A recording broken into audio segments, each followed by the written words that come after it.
Donc merci à tous, j'espère que je serai à la hauteur de vos attentes, de vos ambitions et de votre volonté et de vos rêves. Président Zemmour, président Zemmour, président. Cette mesure est une mesure à la fois inutile, vexatoire et liberticide pour rien. Vous savez, le président Macron l'a dit lui-même, 90% des Français sont vaccinés. Quelle mouche les pique? Quel intérêt d'obliger les 10% à se vacciner? On est dans l'obligation vaccinale. Franchement, j'ai l'impression qu'il n'y a pas d'intérêt sanitaire là-dedans. On a l'impression qu'il y a surtout un intérêt politique. Le suicide français décrivait un phénomène révolutionnaire. C'était un peu le moment 1789. Et là, ce que je raconte entre 2005, puisque je m'étais arrêté en 2005, jusqu'en 2020, donc 2006-2020, c'est une espèce de moment 1793. C'est-à-dire c'est la terreur. Ça tire de tous les côtés. Ça menace de tous les côtés. Ça insulte de tous les côtés. Le français maintenant, le français moyen, s'entend dire qu'il a un privilège blanc. Vous vous rendez compte de cette expression? Les gens qui ont fait ce pays depuis 1000 ans, qui permettent aux derniers arrivés de vivre généreusement, se font insulter et on leur dit « mais vous avez un privilège blanc ». Oui, le privilège d'avoir bossé dans les usines de Zola, oui. Le privilège d'avoir crevé de faim au XVIIe siècle. C'est ça le privilège blanc. Et voilà, vous êtes un homme hétérosexuel, blanc, mais vous êtes pire qu'Hitler. Moi, j'ai des petites moustaches. C'est anecdotique. À quoi ressemble la France d'Éric Zemmour en 2027 si vous êtes élu? De quelle manière la reconquête est engagée? Tout n'est pas terminé, mais quel est le nouvel état d'esprit du pays? Je pense que nous devons restaurer une France fière d'elle-même, fière de son histoire, fière de sa culture, une France française, une France qui n'est pas un ajout de diaspora étrangère, une France de la paix, de la tranquillité, c'est-à-dire une France où les jeunes femmes françaises ne s'interrogent pas devant leur glace en se disant est-ce que je peux mettre telle tenue, est-ce que je vais pas me faire agresser. La France va rester la France. Nous allons conserver notre culture, nous allons pouvoir la transmettre à nos enfants. Vous voyez, la sécurité individuelle, ne pas se faire attaquer, et la sécurité culturelle, je pense qu'Emmanuel Macron est dans une logique de son milieu social, de sa génération, qui est une logique européiste et mondialiste. Il veut dissoudre la France dans l'Europe et dans l'Afrique. Si vous voulez, pour lui, c'est un boulet, la France. Il a hâte de s'en débarrasser pour se fondre dans des ensembles beaucoup plus grands qui le fascinent beaucoup plus, l'Europe ou l'Afrique. Voilà, c'est ça l'objectif, je pense, philosophico-politique d'Emmanuel Macron. Vous êtes un homme de la ville? Je suis un homme même de la banlieue.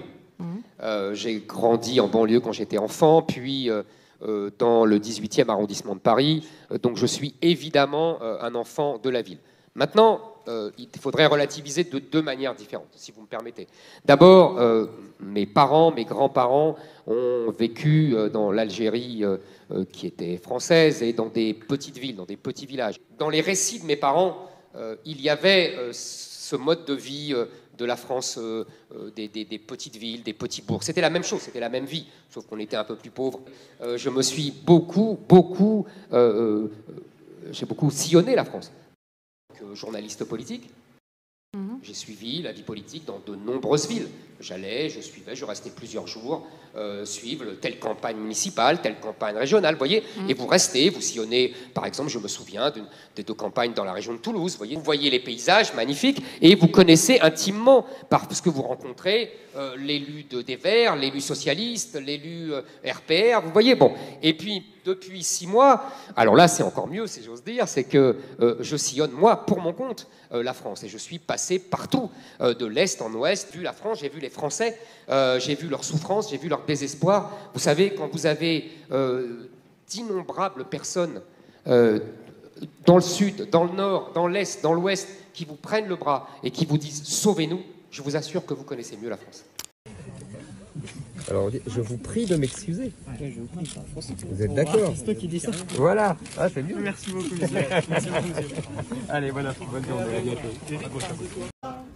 Égorgés, nos fils et nos compagnes, aux armes citoyens, formés en bataillon, marchons, marchons.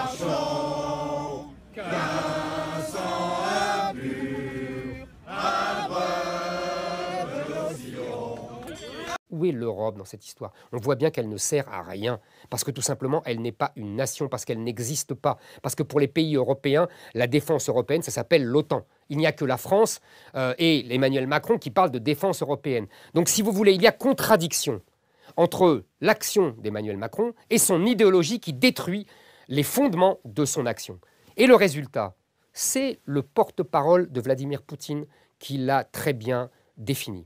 Il a dit, Emmanuel Macron est venu chercher un accord, mais cet accord est impossible, puisque Emmanuel Macron est membre de deux organisations, l'Union européenne et l'OTAN, dont il n'est pas le patron. Voilà. Le problème, c'est que Emmanuel Macron n'est pas crédible, Emmanuel Macron n'est pas respecté par Vladimir Poutine, pour des tas de raisons. Il n'a, selon Poutine, jamais tenu sa parole en campagne. C'est la question des éoliennes. J'arrêterai toute construction d'éoliennes, qu'elles soient sur terre ou sur mer. Ces éoliennes qui sont un mauvais choix énergétique, qui sont un mauvais choix écologique, qui sont en plus un mauvais coup porté à la souveraineté française et qui en plus sont laides, détruisent la flore, détruisent la faune, parfois les oiseaux, et même parfois même rendent malades certaines personnes qui habitent à côté.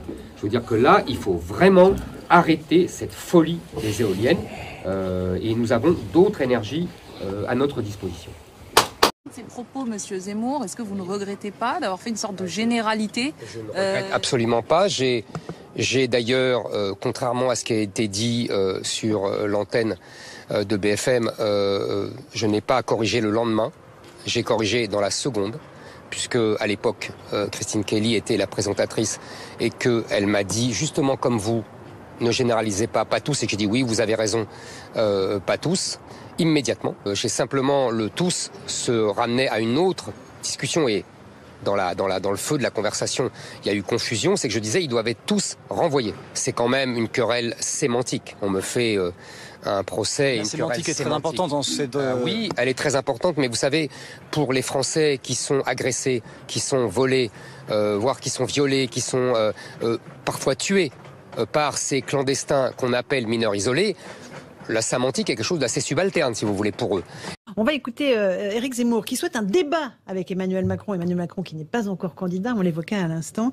Est-ce qu'il envisage ce débat déjà avec le président? Est-ce qu'il envisage et se projette déjà dans le second tour? Écoutez ce qu'il a répondu il y a quelques instants. J'y pense très souvent. Je pense qu'il est inéluctable. Je pense que s'opposeront deux visions de la France qui sont irréconciliables et qui vont engager l'avenir de notre pays. Je pense que si Emmanuel Macron gagne cette fois-ci, s'il est réélu, ça sera inexorable. Nous irons vers la libanisation de notre pays. Si je suis vainqueur, nous arrêterons ce processus mortifère d'islamisation de notre pays et de grand remplacement. L'enjeu est vraiment énorme. L'enjeu est, on est au-delà du débat de société. On est dans un enjeu de civilisation. Quelle civilisation régnera en France dans les 50 ans à venir? Vous pensez qu'ils ont imposé ce mode de vie? Ah oui. Je suis pas du tout d'accord avec vous. Je sais. Je pense que moi qui vis en banlieue parisienne, à Corbeil-Essonnes, si on avait eu... Enfin, je me prends... moi, je me considère comme minorité aussi. Ah, vous n'êtes pas une minorité, vous êtes un citoyen français. Je suis français. Vous étiez français avant moi. Mais la Martinique était française. Il n'y a pas de problème. Si aujourd'hui je vis à Corbeil-Essonnes, c'est parce que financièrement, avoir un appartement un peu plus près de Paris, c'est pas possible. Ce n'est pas possible. Et je pense que la plupart des gens que vous citez, s'ils avaient la possibilité de vivre ailleurs et même se mélanger, ben ils le feraient. Bah non. Ça, c'est votre avis. Ben oui. Je suis pas d'accord. La preuve, c'est qu'ils se sont pas mélangés. Il y avait des Français avant. Qu'est-ce qui s'est passé? Pourquoi les Français ont-ils fui, d'après vous? Pourquoi les immigrés européens ont-ils fui aussi? Pourquoi certains Maghrébins eux-mêmes fuient-ils? Parce que la vie est impossible. Puisqu'il y a trop de violence, il y a trop de trafic de drogue, il y a un mode de vie islamique, les jeunes femmes se font cracher dessus quand elles ressortent en robe. C'est pas le problème. Je pense que le problème, c'est que s'il y avait justement plus de mélange à ce niveau-là... Il n'y a pas de mélange parce que les gens ne le veulent pas. Les gens ne le veulent pas. Non, parce que les Français veulent vivre à la française et que les immigrés ne veulent pas vivre à la française. Excusez-moi, moi je suis d'origine martiniquaise. Oui, d'accord. Vous êtes français. Je suis français. Merci de me proposer de réagir dans votre émission TPMP. Ce matin, sur Europe 1, j'ai signalé le problème démocratique que pose le système des parrainages. Comme vous le savez, pour être candidat à l'élection présidentielle, la loi impose de recueillir 500 signatures d'élus. Mais ce système de parrainage a été perverti par François Hollande. Car désormais, les noms des maires qui parrainent un candidat sont systématiquement rendus publics. La conséquence est simple. De nombreux élus subissent des pressions. Ils ont peur, par exemple, que la région leur retire des aides pour leur commune. Cette loi ne remplit plus son rôle. Elle ne sert plus qu'à museler les candidats qui ne sont pas issus du sérail politique.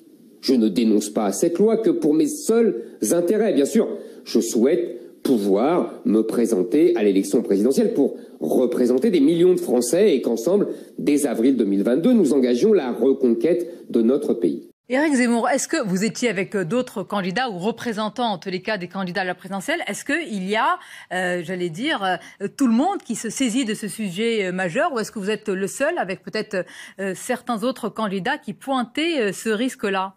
Il y a d'autres candidats. J'ai vu par exemple M. Caternas, le représentant de Jean-Luc Mélenchon, qui disait à peu près les mêmes choses que moi.